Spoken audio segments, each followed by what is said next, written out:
দলীয় নির্বাচনী ঐক্য বিপুল ভোটে জয়ী হয়ে সরকার গঠন করবে ইনশাআল্লাহ।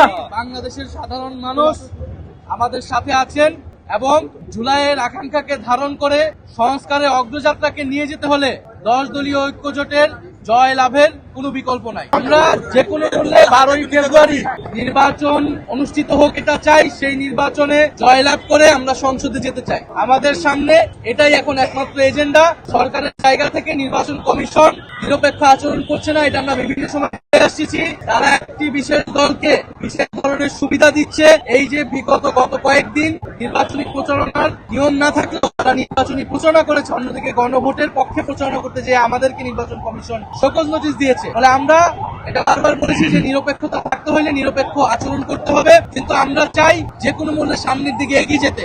জাতীয় নাগরিক পার্টি এনসিপি সংস্কারের পক্ষে যেরকম দৃঢ় অবস্থান ছিল, বিচারের পক্ষে যেরকম দৃঢ় অবস্থান ছিল, একইভাবে নির্বাচন এবং গণভোটের পক্ষে তারা দৃঢ় অবস্থান আছে।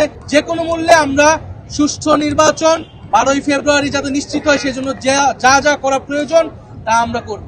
গণভোটে হ্যাঁ বলি, এবার সাপলা গলি, গণভোটে হ্যাঁ বলি, জিতবে এবার সাপলা গলি, জিতবে এবার সাপলা গলে। গণভোটে হ্যাঁ